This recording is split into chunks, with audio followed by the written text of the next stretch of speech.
Hey everybody, Adam Dubbin here in Florida, Ocoee, Florida to be specific. I've got Sue, Graywolf Petruzzi, and Jim here, Graywolf Petruzzi as well with me. And so today, what I did in their first day in Central Florida is I took them around to the various sites where the pipeline is being built or has already been put in the ground, as well as some other Florida waters just to get them acclimated with what's happening here. They have been watching the videos, they've been seeing everything from afar, and they've been seeing things through media. But we felt that it would be best for them to see it with their own eyes, feel it, taste it, smell it, be there. And so what we're going to talk about tonight, and this is going to be an open discussion. So I mentioned in the title of this video that we want you to add your comments, questions, or comments in the comments as we go through this. So as you notice tonight, we've got an extra person along with us here. This is Sue, and she's going to give us a little bit of what she felt when she saw what she saw today. And Jim will do the same, and I'll also kind of fill in on what we saw and kind of give some specifics and explain some of those things. So just to begin, I want to double check our feed here. Are you seeing me on a...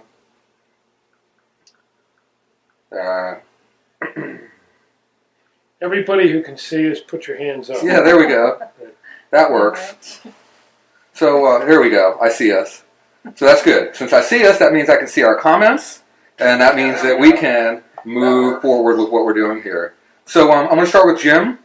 Jim, take a moment and just kind of fill us in with your observations, your general observations to begin with.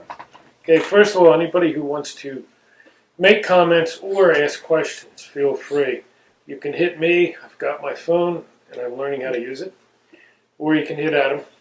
Whatever. We'll see it, and we'll try to respond. Yeah, it was an interesting day. Those of you who saw the broadcast we did last night, I knew we needed to get out here, out in the world, across the states, to connect up the dots, to physically contact those who we know closely and who we're working with closely, but to see the things that were going on. And so today, as Adam said, we kind of ran around all day looking at the various sites. Sites we've all looked at for the last few months through Adam's eyes, actually through Adam's cell phone. That's impressive to see it when you see it online. We'll continue to all do that wherever we are, of course. But it goes beyond that. When you start to see it in the physical realm, we were about halfway through the day when I really started to realize just how chewed up the earth is in this part of Florida. I mean, these pipelines look like they're going in everywhere. Every couple of minutes as we drove, there was another line of desecration, another place where trees had been knocked down.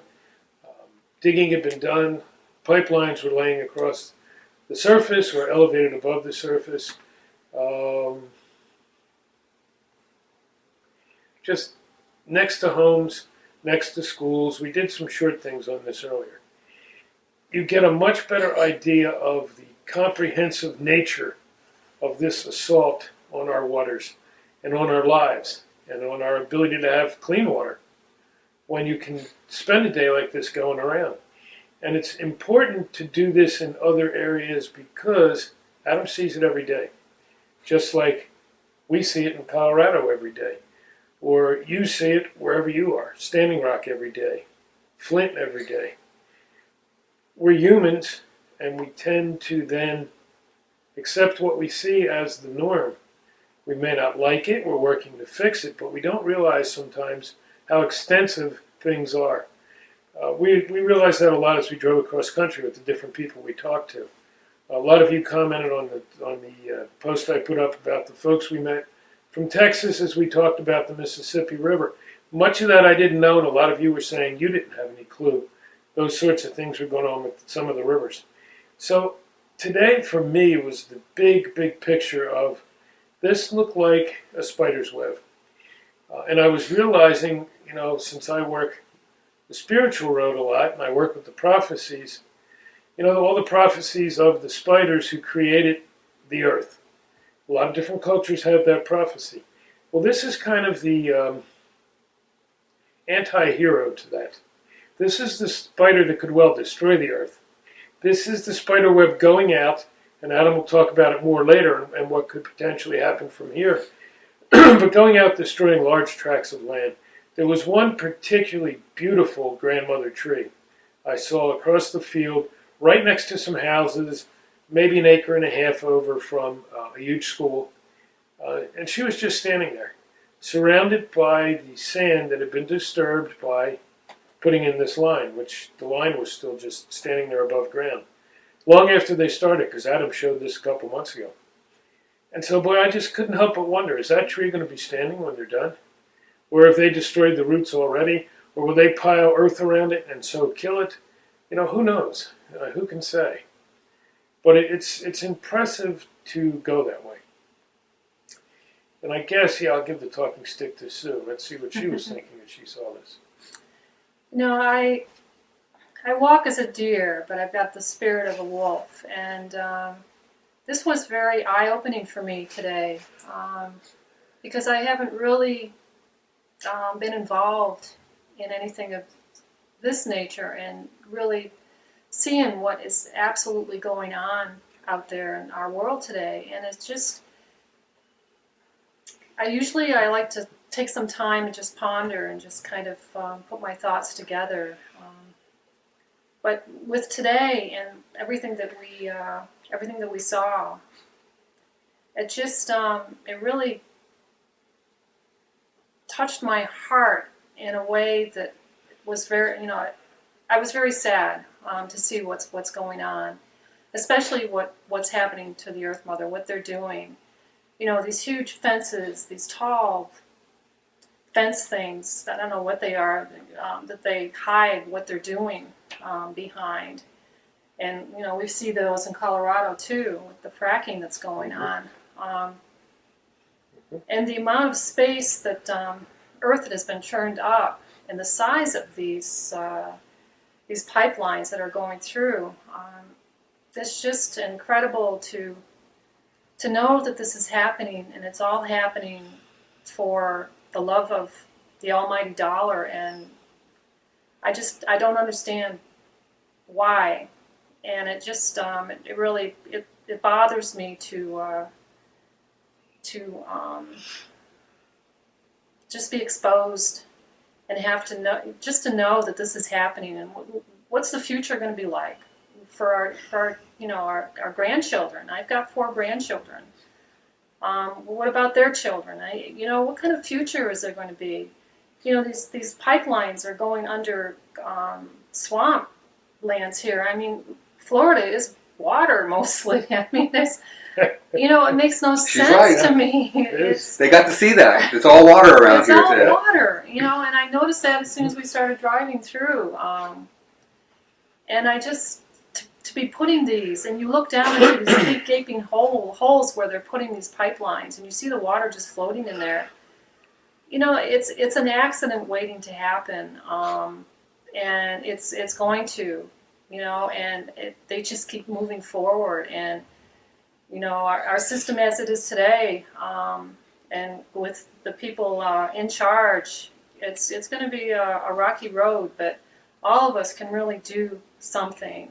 We have to anymore. It's just, we just can't sit back and let what's happening happen. It's time to really dig deep and do what we can to stop this, because it's crazy. The whole thing is just totally crazy. It really is. And you make a point here that I want to kind of follow up here. Alan Costa, one of my constant viewers. Thanks, Alan. Great to have you around here. As well as you, Jimmy, you, Thomas, you, Angela, and Cody.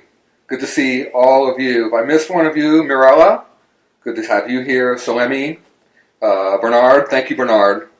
Thank all of you. So real quick, what Alan was saying here is, everyone is asking what people can do if they can't go to Standing Rock, if they can't go to Florida. I know they granted the easement today, and at the same time, Seattle pulls out $3 million from Wells Fargo. Very maddening. Just a quick thing, I believe it's $3 billion they pulled out from Wells Fargo. So the city of Seattle pulled their municipal investments out of Wow. Wells Fargo. So that was good news. The easement on the news today was certainly not good news. People are asking what they can do if they cannot physically be here. And this is something that we talk about a lot, and we need to talk about a lot, because there's actually a lot that can be done. Some of it is more obvious than others. Usually the most obvious way and the knee-jerk reaction for most people is to throw money at problems. And honestly, this movement is not completely immune to that. It's easier for people to donate to this or donate to that than to actually take action. So I don't want to discourage people from donating, but I want to make sure that people understand that there are many, many, many, many avenues that we can take to address what we're dealing with. What we're looking at is a systematic degradation of our environment. We're looking at a systematic just marginalizing the average human being or marginalizing the average citizen. So we have to approach this as a bigger, deeper issue than just pipelines. So we need to think about what we're doing in our everyday lives. First of all, we talked about this last night, and this is really one of the more salient points, but that is the opening of dialogue with your friends, families, coworkers, colleagues, whomever. And again, it doesn't have to be a dialogue where both sides agree on the issue, but the dialogue needs to be open so that people start asking themselves, what is the value of clean water? What is the value of my life and my children's lives and my grandchildren's lives? And then once you get to that point, you've done a big thing. That is a major contribution to what we're doing. And if we can all do that, and we talked about this last night with the spiderweb networking thing. Here's the spiderweb motif showing up again. But there are things that we can do simply by talking to our loved ones, our friends, and the people who we spend a significant time of our lives with. There are also things you can do in your everyday life that are, alteration of habits or changing things that you do on a small scale. Running less water when you shave or take a shower, being less disposable, stop using paper plates, things like that. There are many, many, many, many ways to help that may not seem obvious and you may not feel like you're in solidarity immediately because you're not actually standing with people or you're not at the camp. But believe it or not, we feel it, we know it, and as your attitudes and your habits change, you're going to be changing the world around you little bit by little bit. It starts with you and it works outwards. So for those who can't travel, for those who can't donate, those are two great ways to be part of the movement. And really, those are two of my favorite ways because that's you as an individual taking personal accountability for what you can. These are things that you can control in your life. There are things we can't control that we try to do, like we call our representatives and we go out and protest. We're trying to do things in these cases where we're kind of fighting an uphill battle. And we don't know if we've got the power. We're trying to empower ourselves. But with those two things I mentioned before, those are self-empowering in and of themselves. So I feel like those are really great ways of handling it. But calling your elected officials, going to town halls, city halls, Capitol buildings, standing there, letting your message be heard, or standing in silence and letting your presence be heard. These are other things that you can do. You can do it at the local level, county, municipal, state level. You have a lot of options. And as we talk more and more about what we can do, we'll get more and more specific. But let me give you an example of what we did here in Florida to help our Lake Okeechobee. So for the past month and a half, 2 months, we have been ramping up our efforts to get up to Tallahassee to make our presence felt in the Senate as Senator Joe Negron passed a bill, or was writing a bill that eventually got introduced to help our waters down there. Republican Senate, Republican Senator who proposed the law. Right now we've got a Senate bill that was today unanimously approved by the committee. So we're going in the right direction with that. And that all started with Bull Sugar, Everglades Trust, those folks getting people together, getting up to Tallahassee. We made media, we talked to people, we did a lot of things that empowered us to do what we can. So if you have, if you're in another state like Texas or Iowa or anywhere like Michigan, where you can travel to your state capital and you've got water issues that need to be addressed, that's where you can be helping. Am I right, Jim? Do you have anything to add to that? Yeah, I'm going to add some things, and from my perception, shift some things. I'm not going to let them off so easily. We are all the water protectors. This is live streaming right through the large group first. It's also streaming out in some other places, including our private pages. That's 135,000 plus people in our community. That's a lot. We do have a strong voice. I say Adam is absolutely right. Get out there, speak, be visible, be seen, mostly so you can be educating other people who still don't know that this is going on or what it means. Or like some of the people we've met who think that there's a water pipe under their house or right next to their house, only to find out that it's a gas line or an oil line. So it's really important to do that. I don't know how much good we're going to do working with our political system. I suspect actually very little. Maybe some in the states. Federally right now, let's be heard, but let's be heard because we demand change. We're not going to get it from them just by showing up. I think we've seen that pretty quickly in the last couple of weeks. That doesn't mean we stop doing it. However, we've got to be doing other things. We talked a little bit last night about how since Standing Rock began, we are the media. We collectively are the media. That's why I got into this. That's why Sue got into this. Because I was asked to do this. Because the mainstream media was not covering anything. That hasn't changed. We do see a little bit on mainstream media now. Some of it is honest, truthful, and correct. Some of it is so slanted that I don't even recognize what they're talking about. So we need to remain the media. If you cannot get out of your house or your area or your community, great. Work in your community, but support the other things. There are people who are out there now and floating around. We're just two of them. There's a lot of us. We are out there for you. We're not out there just for us. Yes, I want to see more so I understand what more I can do. But we're there to be the eyes that you are not. And we're there to be the eyes that the local people here may not see, as I said, because they see it every day. And there's so many others doing that right now. That takes some money. Water is Life, the movement, is going to take some money. We have all, I think a lot of us anyway, have contributed to Standing Rock and some of the other efforts. Some in the last week have contributed to the Sacred Water Camp here in Florida through some of our efforts. Those things are important. Money is needed for this too. We are working, Adam, Sue, myself, a group of others, on a documentary about Water is Life, the movement. Not any one specific protest, but collectively the movement, and what it means and how it's evolving, and where it needs to go from here. It's been accepted for work by some professional groups, including our own group. I will be putting a fundraiser up soon. Now, I really want you people, I've written this before, but I want you people to hear my words and pay attention to these things. We need to fund these things. The other side is funded with extreme amounts of money. We don't need that. 135,000 people in this group alone. And there's many groups that we share these things with. There's over 40 groups I personally share things that are important with. Most of which have asked me to share with them, so there's interest. 135,000 people. That is a lot. And yes, any of us can sit back and say, oh, I can't give anything, my money's too tight. Oh, I'm on a tight budget, I can't give anything. I say to you, that is not true. Anybody and everybody can give even just a few dollars. $2, $5, $10.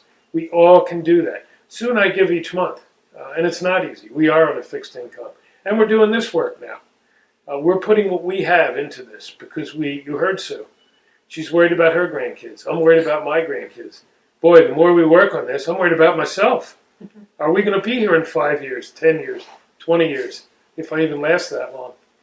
So when these things go up, Whether it's us asking for money to do this documentary, whether it's someone else who's out there who you think is doing really great coverage, giving you some information you don't know, throw a little money into the hat. That is part of this effort.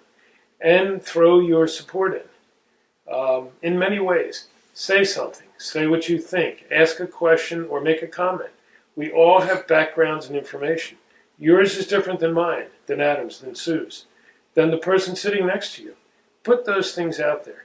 If you see negative comments, if you see attacks by people or groups for whatever reasons, let the groups know that that's happening.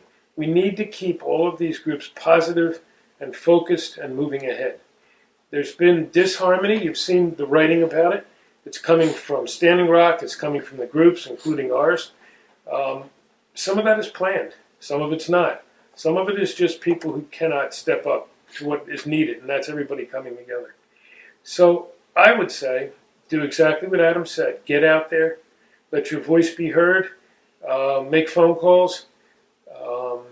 Write things on the Facebook. But I add to that, and I will continue to add to that, give what you can. If you can only give $2 a month, that's great. To you, that might mean as much as $100 that somebody else gives. That's fine. 135,000 people, just imagine, if each one only gave $2, just two. I'm a lousy math person, but I believe that's $270,000. Not only can we make a great documentary, which would share around the world, and we could start to wake up even more people, but we can start to support other things. I want Adam to talk later about that too, and or Sue. Some of these camps are really needing help. They're not getting financial support, and it's hard to run these camps. It is not easy. Some of them are having issues because people don't like the way they're being run or think it should be run differently. Some ego gets in the way, but we're humans, I guess it will. So if there's extra money to help with those sorts of things, we need to be sharing it out.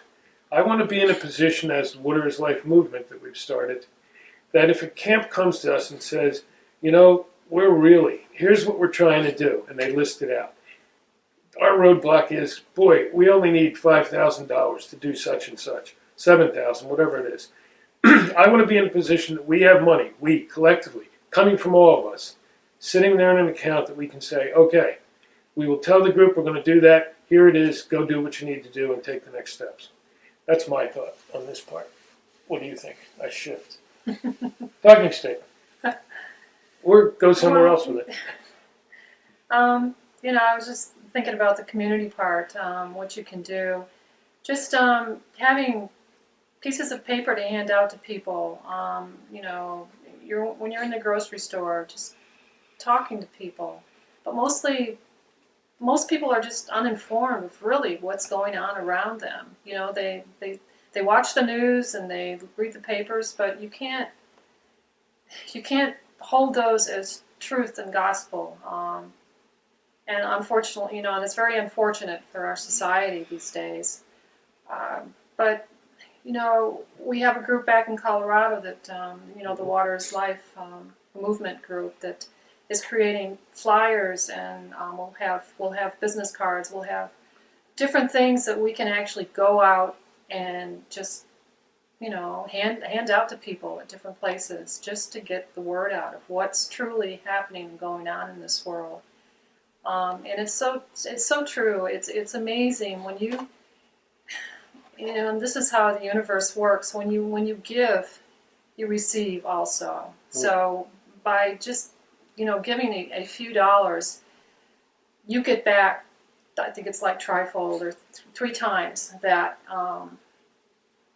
And it's amazing how that little bit could really, really help and make a difference for what we're wanting to accomplish and do with everything that's going on in this world. And like I said earlier, it's amazing that just physically seeing the pipes and the destruction and the signage, I mean, it's scary. It's really scary. And they're watching you, you had a guy in a red pickup truck pulling I can't think of what that was. He was pulling something behind him. He snapped a picture of me as I was taking a picture of what I was seeing. So it's like, okay, I'm out there now. But that's really all. That's what we need. We need to just stay focused and truly see without blinders on what's going on. Yeah, the constant theme we keep coming back to that is basically just helping to reduce ignorance and increasing awareness. Mm-hmm. So whether it's opening dialogue, whether it's handing out, flyers, things like that, if it's supporting specific groups. And I wanted to add something to that. If there are many of us out here, and I don't really want to refer to myself, but I have been given individual donations a few times to help me with gas money. Mm-hmm. And they weren't big donations, but they really, really helped. And I know that there are people like Cody Suggs and Dylan Hansen and many others here making media and getting out there and getting it documented. If you have a particular person whom you watch regularly and who you're getting your information from, and they're legit, think about maybe giving them a few bucks to help them with their expenses. I know personally that besides the few dollars I've gotten through those means, I've been doing this all out of my own personal wallet. And not just out of my wallet, but I've given up work time to do this stuff. So, when I did those Florida Waters Weekly, I was losing about $200, $240 a night by taking that time to do that instead of doing my show. So, we're all making sacrifices here, monetarily, time-wise. And it's not just me, it's not just Jim, not just Sue. There are so many people I could name right now that would just be time prohibitive.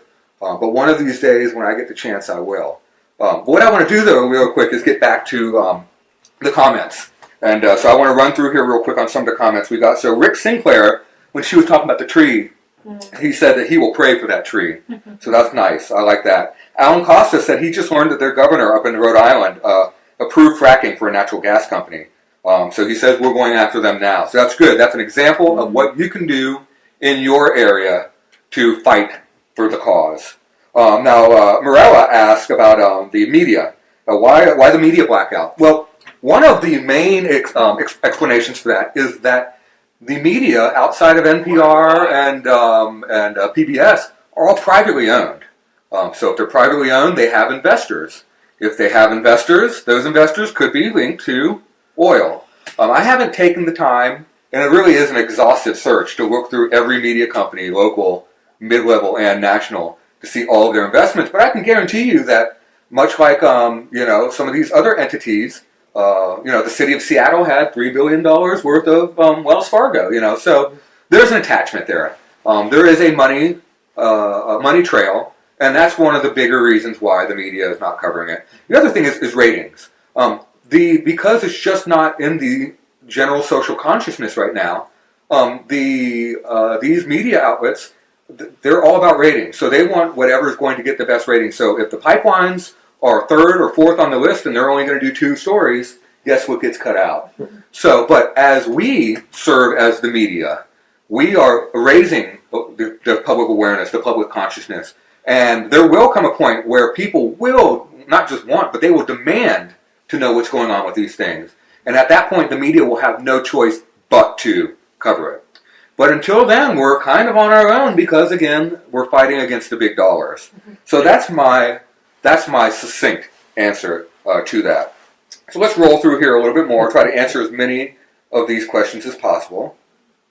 And so Mailing says, time to make a stand. If not now, when? If not us, who? It's exactly right. We've got to do it. Now is the time. The iron is hot, and we need to strike. Now, Cody Suggs asks, how can people connect? Keep in mind, too, as we do these questions are coming from around the world, not just here in the U.S. Mailing's in Spain. So it's important to realize this is a global peaceful revolution. Absolutely. Not just the U.S. Yeah. Absolutely, yeah. We, if you look through our comments, you'll see people say hello from many, many parts of the world. Yeah. So it's a great point. Cody Suggs wants to, how can people connect to camps? How organized can we be? So the best way to connect with camps is through Facebook, the Crystal Water Camp, Waters Life Camp, and Sacred Water Camp. how organized can we be? That is the $64,000 question, if I may allude to Yep. an old show, Game show. yeah, old game show. But that is something that it has been really difficult here in Florida, and it's one of the reasons why we kind of need to really focus on the fundraising that you were talking about.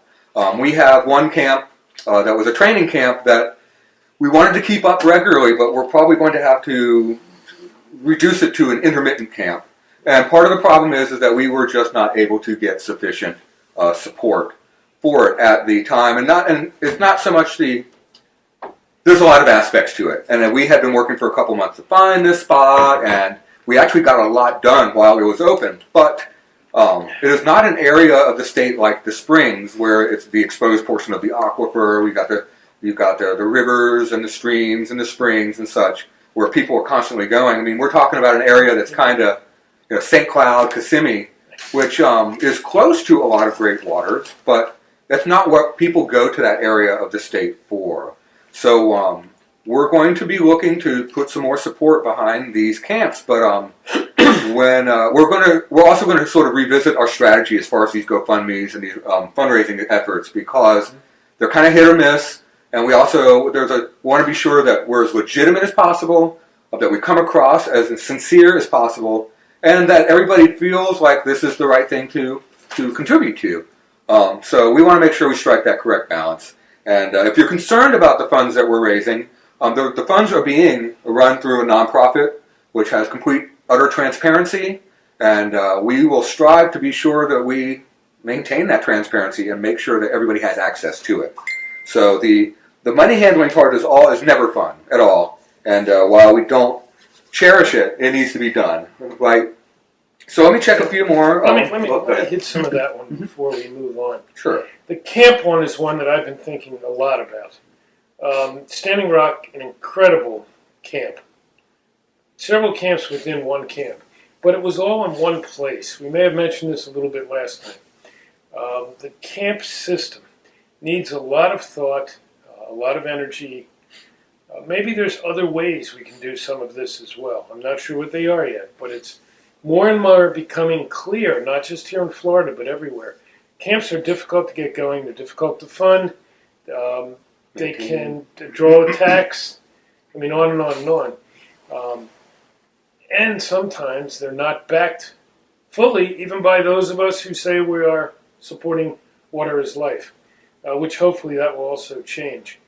The camps need to be rainbow-colored camps where everyone's welcomed, where they're run by whomever has the talents and the ability. And I've seen it down here, and I have seen it elsewhere, and that we have to deal with it.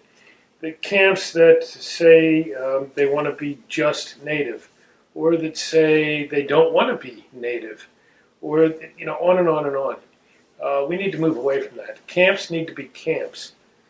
It is very, very difficult to run a camp. Like Adam's saying, you have to find the ground. You have to have an owner who's amenable to it. You've got to deal with the local politics and often the police, as we did just last week. So And the neighbors. And the neighbors. Yeah, and the neighbors, which we did last week. That's right. And then we had to deal with people online who didn't even like what we were doing, which I found fascinating. So the camp thing, I think, lets all of us start thinking about. And I will start posting some chat lines, I don't know how we'll do it, online, where people can throw their thoughts and opinions in there. Because I really think we can take what they've done at Standing Rock and we can improve on that and we can broaden that, we can expand that, and we could have a camp-like process that works effectively and efficiently, and they're not just coming and going. Because I think that's really hard. Coming for the weekend. Yeah, come for the weekend and go. Have a way to get people there who are really committed. Right. We don't want a Club Med type of camp, right? We want something that has some fortitude and some staying power. And I know it's hard for people too, because they have to earn money to and they have to work during the week. Yeah. And they do want to support and come and do what they can, but it's hard on the whole system in many ways. And I think Standing Rock is going to be the best example of what worked and what didn't work, and I believe that will trickle down as we move forward and start creating these other camps around the country. Absolutely. That's good. I know everything we do, Sue and I, we do fundraisers, we do programs, we do events, we do multi-day workshops. Everything we do is to bring money into our nonprofit, Sanctuaries of the Earth Mother. And our nonprofit then turns around and funds all these things that we're talking about. That's the kind of thing we need to see continue, and people understand that model. We're not going to get a lot of outside money. We're certainly not going to get any big business or big oil money into these efforts. So we have to self-fund. We are the media. We are also the funders. We are everything right now. And that's a big responsibility on us and a big responsibility on each one of you. You accepted it when you jumped into these groups. Maybe you didn't realize it then, but you did. Maybe we can get some of that big solar money from Elon Musk, huh? There you go. Let's get hold of Musk. Let's get a hold of him. But one thing that there's a misconception that the trolls and the haters have, and that is that we people who care about our waters and our environment are these jobless hippies who need to cut our hair and go, work at a Flip Burger somewhere. And as I just told you earlier, I gave up work to do what I'm doing. I am gainfully employed. Yep. Every other person here in Orlando that I work with, that I go out to protest with, every single one of them is gainfully employed. Several of them work 2 jobs. So that is a problem for us in the camps because a lot of us, we are active members of society. We are productive. We are giving back. We're paying our taxes. We need to band together and kind of work a little more to be able to make these things happen. I want to mention Sue Newell Almeter. She says that she ran out of the... Sue. Hey, Sue, yeah. She said that she ran out of the 500 business cards supporting Standing Rock. Her next batch will include Water is Life movement. Beautiful. Sweet. That's awesome. That's exactly what Sue was saying. Yep. And I don't think it's a coincidence they both have the same first name, huh? Right. I like that. Go Susans. I have 2 Aunt Susans, actually. Sue's been doing some great artwork to support the movement. Now I'm glad she's going to... so you recognize her name? Oh, yeah. Okay, very good. Well, Sue, awesome. Thanks for being here. Let's see what else we have. Cindy Allred gives us love, prayers, and sharing. Thank you. Cody asked me opinions on direct action. This is kind of a vague question, Cody, but let me start with let me have Jim answer that first, and then I will because you seem to have a... See how he gave that away? Yeah. You had your body language told me that you had a better answer ready than I did. Oh, he's good at that. Yeah. That's so many layers to this question, Cody. Direct action is one of the things we need to do. Not the only thing, in my opinion. We're talking about all these other things. As a nonprofit, Sue and I do a lot of teaching and educating. That's our role as a nonprofit. As individuals, we do direct action and activism. And a lot of other people are in that same boat. We do have to go out. We have to go out. We have to speak up. I personally, completely and totally believe in the Standing Rock model. The model put forth by LaDonna when she started it with a lot of young people. Damn those hippies. And by all the other elders up there that we've talked to and met, or we know from the past. It has to be peaceful. We have to stay peaceful. We cannot become like the enemy to defeat the enemy because then we've won nothing. So when you go out with direct action, go do it. Get other people involved. You'll see some things online that we're supporting right now. One is a peaceful demonstration. A silent demonstration that's coming up. To go to your congressman, your governor's office, and silently just stand there. Get as many people as you can. Let them know online, but go beyond that. We've talked about this before. I'll keep harping on this. The number keeps changing, but 36 to 38% of human beings are connected via social media. That's all. Almost 2/3 are not. So use other means, Cody. Write a... Good night, you guys. Good night. Write a letter to the editor I think that was a fairy presence came in. Write a letter to the editor. Do local things. Okay, Sue and I do Meetup. Meetup's a great thing. It is in the social media, but then you can promote it in the newspapers and the real-time media. So the more people you can get out there, the better it is. I have mixed feelings, I admit, about things like chaining yourself to equipment. And in the past, I've done some of those things for other causes. I guess each person, each group has to decide for themselves how far they go with this. To push so hard that you end up with some kind of major confrontation, I don't see where that accomplishes a lot right now. To stand there quietly and protest, I see a great amount of good coming from. Because we are the media folks, all of us, will be there with the cameras, don't worry. It'll be captured and it'll go around the world in 2 seconds. That is one of the big assets we have right now. So yeah, do the direct action things, combine it with the other things you do. It's a big package. No one thing is going to be successful in this alone. And when we talk about direct action, when I've been up at the direct action camps here, they've done a really good job talking and educating us. And usually what they'll do is that nobody ever gets forced to do anything more than they want to do. So, you talk about the people who go more to the extreme. You talk about, doing that only if it fits the way that, who you are and how you personally feel like you need to be a part of what's going on. So that, it's an individual thing, and it varies from person to person. I personally, my line is just the violence. Up until then, I'm a little less, hating on the chaining, because that sends a really powerful message. As long as it doesn't escalate into violence. If it escalates into violence, it depends on who escalates it. But certainly, we want to avoid violence at all costs. For no other reason than because the other side will point at us and say, "Look at them. They're a bunch of thugs, a bunch of hooligans, a bunch of violent people, and these are not the kind of people we want to negotiate with." So that's an important point there. I want to answer another question here. Alan Costa asked me, "Is there a water act they have to follow?" That's a good question, and that's a question much like an onion has a lot of layers to it. But there is a simple answer to it. Florida actually has some really robust water laws, believe it or not. And I was talking to Jim and Sue about them today. I showed them some waters today that are designated outstanding Florida waters.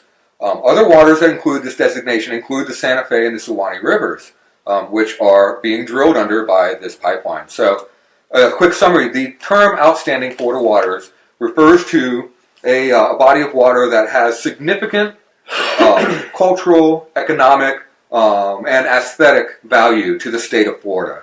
And these waters are, this act is designed to protect the waters in such a way that they will remain in their current state for generations to come for the reasons I just outlined. Many years ago, when this act was first brought into the realm of Florida politics, it actually did a lot of great stuff. Growing up here in Central Florida, the outstanding Florida waters helped us clean out the Butler chain and kept people from over-fertilizing their lawns and did a lot of great things that ended up preserving that chain of lakes. And to this day, it's really not that much more, besides probably some detritus that's been left behind by people, like soda cans and crap like that. But it's still about the same cleanliness in general as when I grew up on that chain, 20 years ago. So it works. Here's the problem: enforcement. The government has been. What we're looking at here in Florida, we're about 5 or 6 years in the future from what we're going to see nationally with what we're seeing with the current administration. Rick Scott had already been rolling back all of these things here in Florida. Rick Scott has already been cutting all of the departments from their man force and their labor. We can't get people to go out and check the amount of water that farms and other industries are drawing because we don't enforce it. There are no actual enforcers to send out there. We don't have the meter men. So the laws are there. The enforcement is not. And that's one of the things that we're fighting mad about, to be honest with you. because it's like, hey, we've got the laws. What are we supposed to do from here? You know, and you get a lot of people commenting when we discuss this openly with people on the other side. Well, this is the EPA's job. You don't have to worry about this. You're not the EPA.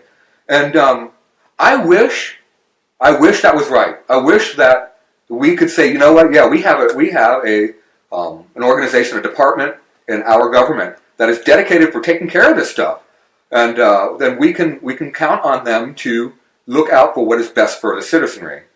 Well, I don't know if you've been keeping up with current events, but they're looking to get rid of the EPA. So apparently the EPA causes too many problems with businesses and homeowners because everybody should be able to do whatever they want, and it doesn't matter what happens to any other person. Obviously, personal accountability doesn't really apply here, and there's a lot of things wrong with it. So the long story short is the laws are there, they're just not being enforced, and our government is not interested in enforcing them. So it's a really tough thing to deal with. And before I pass the I think actually, didn't you say today that one of the communities we looked at, that their water board had not met since... Yeah, so Polk County. There you go. This is the county of Polk. I posted this on Safe Water Waters now today, actually. Their water board hasn't met since 2007 or something ridiculous. And just simply not doing anything. Thank you for reminding me of that, because that's actually a great example of here in Florida. And we were in Polk County. Yep. Polk County is where this pipeline is going through. The once imperial Polk County is just not so majestic anymore. So that is definitely another issue. Before I pass this along, though, I want to just point out we've got a few Canada people in here with us. Hey. Hey. Very polite people. Love the Canadians. Pam Fox is with us. Good to see you again, Pam. We got Daniel Carson from Washington State. Thank you, Daniel. And so Alan Costa was talking about the Water Act at the national level here. They're still litigating the Water Act for Standing Rock. However, this easement passed. I just don't understand. Can you explain, Adam? I'll be honest with you that my knowledge on this is fairly superficial. But from what I understand, there's actually no more litigation. It's pretty much done. The Army Corps of Engineers decided that the environmental survey does not have to be done, and they're going to be using old data instead of revising. Yeah, I don't know. I don't have a really good question for you, Alan. But the answer is not good news, any way I can put it. However, it was just posted that the tribe will be taking this to court starting tomorrow. So action is already starting. And we'll see what happens. Yeah, we've got other issues. We're seeing things happen. The banning of people coming into this country only lasted for 2 days before the courts, at least temporarily, have shut Trump down, which angered the poor little man.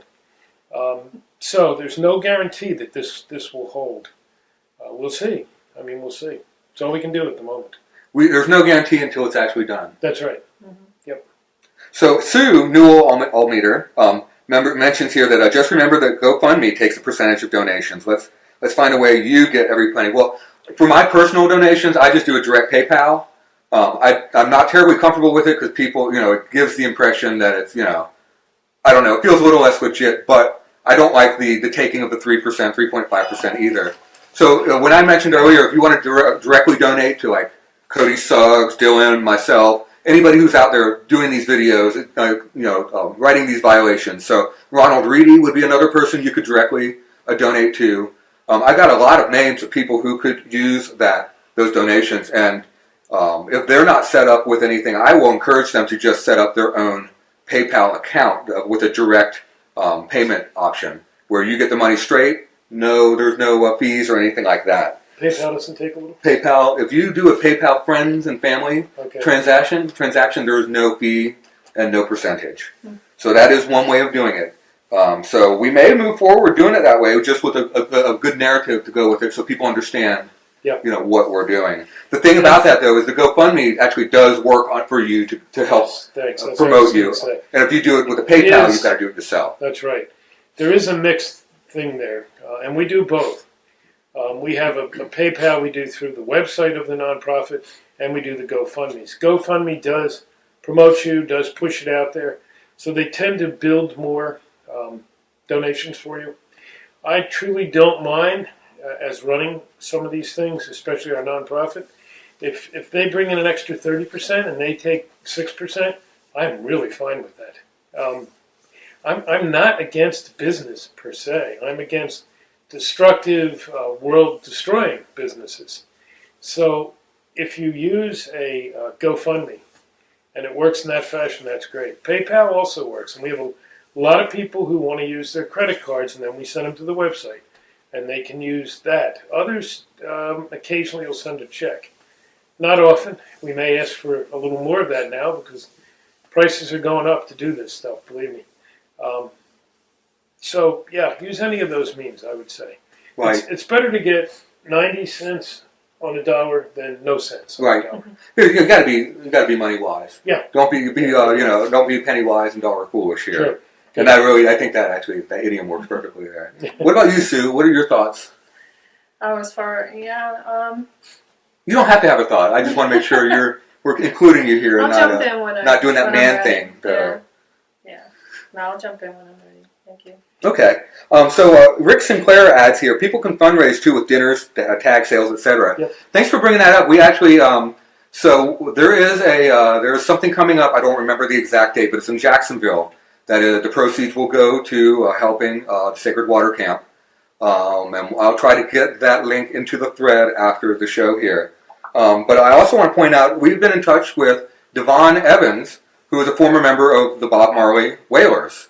And he's been really excited about getting down here from Minnesota and helping us out. And he's not the only artist. He's probably one of the bigger name artists that we've had reach out to us. But he's not the only artist we've had. So one of the things we're going to be looking to do in the spring, in the springtime, late springtime is a great time for music concerts and music festivals here in Florida. We're looking to get something like that set up to help raise funds. So keep that in mind. If you're a musician or an artist or someone who has something that could be contributed to, if you're somebody who puts on these type of performances, you're a person who helps set up festivals and things like that, we can use your help. That would be great help for us to have. So yes, you're right, Rick. With the things we do, I mentioned it briefly, Sue and I. As fundraisers, we do a lot of things all the time, especially back in Colorado, but we do them on the road as well. We've done them around the world. So with us this time, as we always do, we have a collection of drums from around the world, and we have a collection of bowls from Nepal.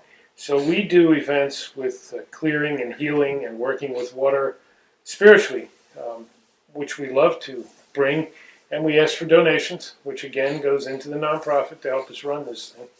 And some of it actually puts gas in our vehicles so we can get to the next event or the next protest or wherever the heck we're needed. So there's others doing that as well. We hope for a big concert sometime this summer. We've just begun. We're not sure how that's going to work, but we're hoping to do that as well. Those things bring awesome visibility. Remember the Farm Aid concerts when they first started. I mean, everybody in the world knew what the Farm Aid concerts were. It's that sort of thing I think would help us in the movement. So that's a great question. Yeah. Pam Fox adds a little bit to that. And she says, where can we donate where all the money goes to where it is needed? And then she says, shouldn't there be one place to donate and the camps can contact the overseer for their needs? That way the money will have a paper trail. I understand millions were taken from the DAPL. The last part I'm not sure about there, but you bring up otherwise a really good point. And something that we've been playing a tug of war with this to an extent. So where all the money that goes to where it's needed. So the Sanctuaries of the Earth Mother, the nonprofit that Jim and Sue run and I sit on the board of. Mm-hmm. Again, I mentioned earlier, this is a completely transparent organization. So the funding we do with my name, his name, her name on it, all goes through that. And if you request, Freedom of Information Act, anything like that, you can get the information. Yep. And it has to be accounted for being a nonprofit. Otherwise, we go to prison for tax evasion and stuff that we don't want to go to prison for. So that is a part of your answer. The other part, I'm sure some money went or was not meant to go. When this first started, we set up some GoFundMes because there were so many phony fundraiser things out there. And so we took in money and then we got it to the places, the groups, or the efforts where it was needed. Then we didn't have to do that anymore, but we kept an ongoing list of places that we had researched thoroughly and we knew were legit and honest and the money would go where you wanted the money to go. One of those is our own, but there's a list of others that were on there. That's changing now because Standing Rock is changing. They don't need the kind of money directly to the camps that they needed before. But in our case, when you donate, if you want it for even a specific thing, you can say that. You can say, I want this for the education programs, or I want this to go towards camps, or I want this to go towards the documentary. And that way you can kind of guide your money. Now you can't get too specific because then we'd never get anything done except keep books. But you can put it into a general fund where it'll then be used. Right, like food, transportation, like just some documentary, documentary, educational programs, working with kids.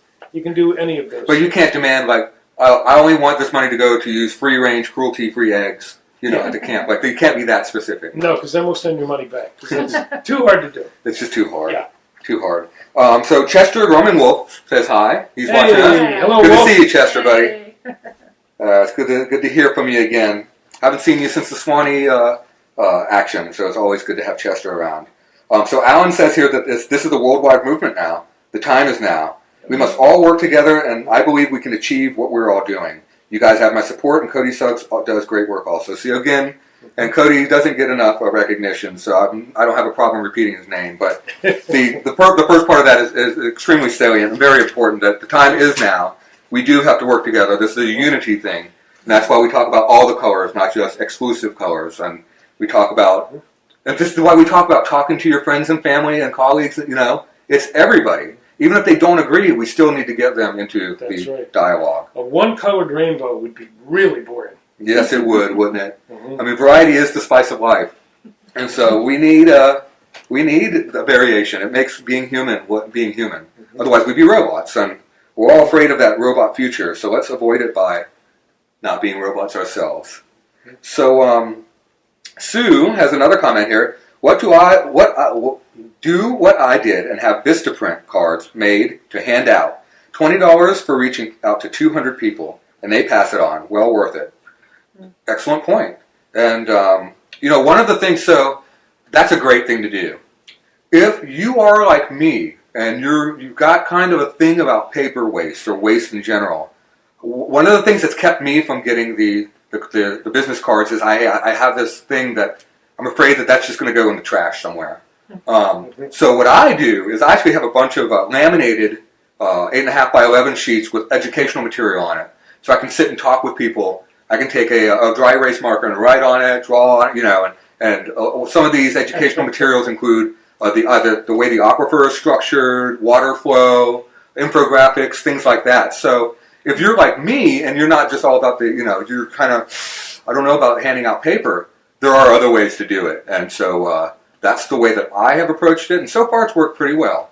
And I'm hoping as I reach more people and I talk to more people, I can use those, and those are renewable, as long as, they don't get breached.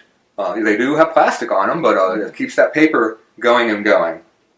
Okay, so Rick Sinclair, we also do water ceremony and education and are doing a ceremonial prayer action in New Haven, Connecticut this Saturday to address a 77-gallon oil spill in a New Haven harbor.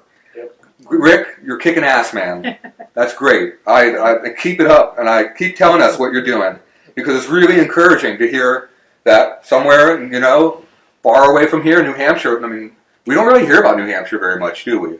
You hear about them when it comes to primaries, the presidential primaries. Yeah, that's about the one time I hear about them every 4 years. So it's always good to hear news from our friends and family up there. Okay, so Alan Costa says Sacred Stone needs help. They need boots on the ground at Standing Rock. I don't know where we are with that, Alan. And we'll have to check that out because they're dispersing the camps. And they were talking today something about even if they were peaceful, they would be charged with inciting a riot if they remained. So I'm not sure where we're at, my man. But we will stay tuned to what's going on with that and make sure that we pass along any information. And we get. staying connected with our Standing Rock Protectors / Pipeline Protesters Facebook group, because as soon as we get things that are confirmed, we get them up on there. So if you follow that, you will know, to the best of our ability, what's going on at any moment.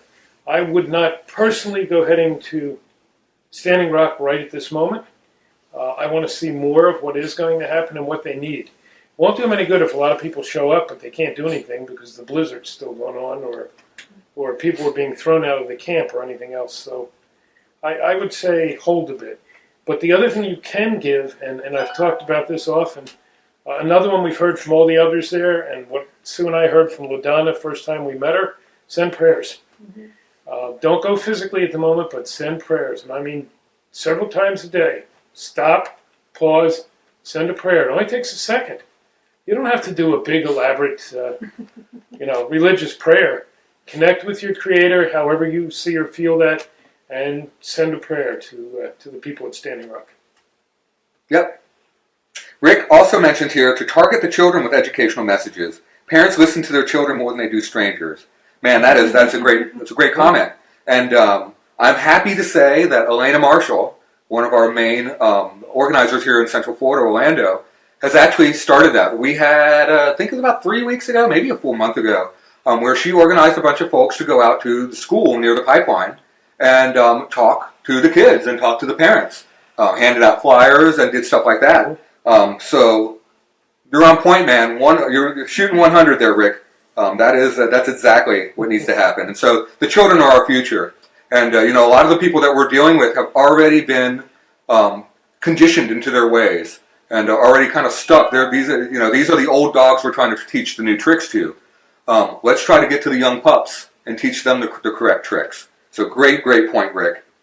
Pam says she thinks the problem between Florida and Standing Rock, the pipeline's moving all through Florida, whereas Standing Rock is one camp. There is an element of homogeny versus heterogeny. Unfortunately, it's harder to simplify than the way you put it, Pam. But you are onto something there. You're not incorrect. That's for another live show, I think. Yeah. I think we could take up a whole hour talking about that. We're going to do a show on camps in general, out of what we were talking about earlier. Mm-hmm. Because there needs to be a big discussion on camps. We'll let you know well in advance so that everyone can put on their thinking caps and enter that discussion. Yep, absolutely. All right, so Angela Suber, what about playing gospel music? That's an interesting question, and I think I know where that's coming from because it's a spiritual form of music. Okay. I think that for people who were raised in the cultures where gospel was a norm, I think that's a great idea. Me personally, I'm not Christian, and I didn't grow up in that particular culture. I wasn't immersed in it from a family standpoint, but I grew up around a lot of people who appreciated it. And as a music lover myself, I actually there's some really good gospel music out there. Mm-hmm. So that's really, though, contingent upon the gospel artists out there wanting to come and help us. We can reach out to people as much as we can, but it's all about the people who respond to us and say, we feel your message, we want to be part of the message. So if you are involved with gospel music out there and you'd like to be part of one of these concerts, one of these music festivals that we're looking to set up, I don't see any reason why we wouldn't want you there. That's part of the four colors. That's part of what we're trying to achieve here. So the music piece, we got to turn that over to Sue a bit. Okay. Because she carries the music for us.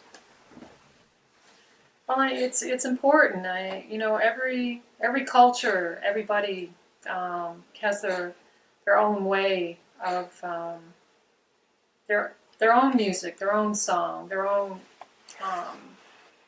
idea of how things need to be put out there, and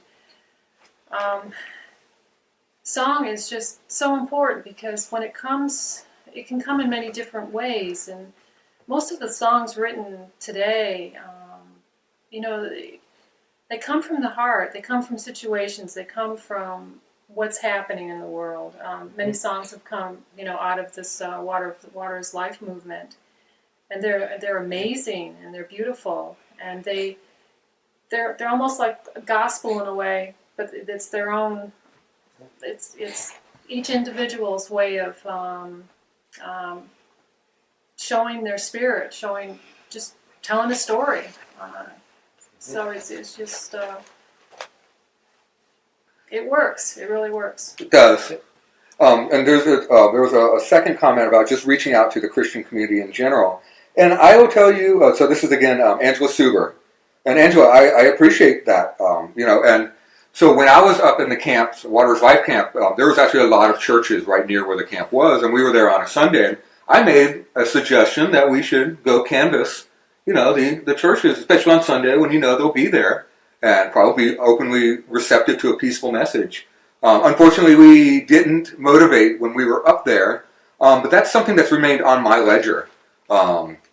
Unfortunately, like I said earlier, I'm not Christian. I wasn't born Christian, so I'm not really savvy with that community. But if you are out there and you have a good connection to the Christian community and also have a good connection to the Water is Life movement, then maybe that's your calling. Maybe that's where your place in this is to help connect us all. So these are things to think about when you say, what can I do? Things like this, if there's something that you feel like is missing from the movement, open dialogue about it. See how you can contribute. See what you can do to help us do the things that we can't all do, because we are all individuals and we work together. And I like to think that the sum of our togetherness is greater than our individual parts. Yes. But at the same time, we are still only human. And only a handful of humans we're dealing with here. So that's a great question, Angela. And hopefully I answered them well enough that you can take the next step and help us figure out how to do what you're suggesting. Because we need everybody. We need, conservatives, liberals, Christians, Jews, Muslims, Sikhs, flying spaghetti monster church folks, whomever your higher force is, your higher power. That's not what matters to us. What matters to us is you as the individual, you the human being. Your relationship with God is not my business, and it's something that I want you to enjoy and cherish, and hopefully it's something that you can use to channel positivity towards what we're trying to do here. So I'm not going to be able to... As we share those things too, I'm just reacting as you're both are talking. I've spent a lot of years of my life going around learning from all different cultures. Traveling around the world to learn, because we didn't have the internet back then. And I've learned a lot of different things, which I now share out. So we want to share the poems, the stories, the songs, the dances, the writings of all these different people. And sharing them, we can share our own, we can share from the teachers we've had. In sharing them, it's another way to create that circle of the four colors, meaning all different colors of people, to come together. Because it's one way to really understand people. Music and dance, they don't know culture or color. They simply exist. And so I would really, really do that. I'm always honored to share something that any one of my teachers in any of the cultures I've worked with taught me and told me, hey, your time will come, you get out there and share this stuff. And now I see the younger ones who I've worked with going out and sharing what I passed on to them. That is really powerful. Yes. So I'm glad. Who was this? Anyway, yeah. Thank you for this. That's a great question. It really is. So we got I apologize. I may have to skip over some of these because we're getting a lot of responses. I really appreciate it. So, yeah. And I don't, somebody mentioned earlier, I think it was Sue said, we look like we could use a glass of wine. You're not wrong. It's been a long day. So we're going to try to be succinct here, wrapping it up. And I did actually have a beer with me, but it's long gone, so I need a refill. But Richard Wright tells us, aho, from your allies in the Galactic Federation. So not only here on planet Earth, we've got the whole universe on our side here. So thank you, Richard. I appreciate it. Beam me up, Scotty. Here we go. Yeah, well, if things don't get better, please beam us up. Yeah, not yet. Not yet. We got a lot of fighting to do. Lay off that, Scotty. So let's see. George Poirier. Love the shirt, Fueled by Plants. Yes, so just a quick thing about this. I was talking to him earlier about this. I am, for all intents and purposes, a vegetarian. Whole foods, plant-based is really what I advocate. One of the problems we have on the planet is pollution from animal production. not just pollution in the environment, but there's actually sort of an ethical pollution that we're killing these animals at an industrial level, and it's just not a favorable thing. So I am not a vehement vegan type. I'm pretty quiet about it, but I will wear the shirt and I will talk about it if somebody brings it up because to me it is important. For me, it's a lifestyle thing that helps me feel healthy and be healthy and keeps my mind on an even keel. But also because I know it's the same thing as not supporting other industries. You feel good by not buying oil, right? If you have an electric car, you're probably feeling pretty good about not going to the gas pump all the time. Things like that. So for me, not buying meat all the time or at all puts me in a better place. I feel like I can sleep a little bit better at night. So it's something that I encourage everybody to look into: vegetarianism, flexitarianism, any way that you can reduce the animal products in your diet and increase the plant matter. That's going to help you, both your health and the world around us.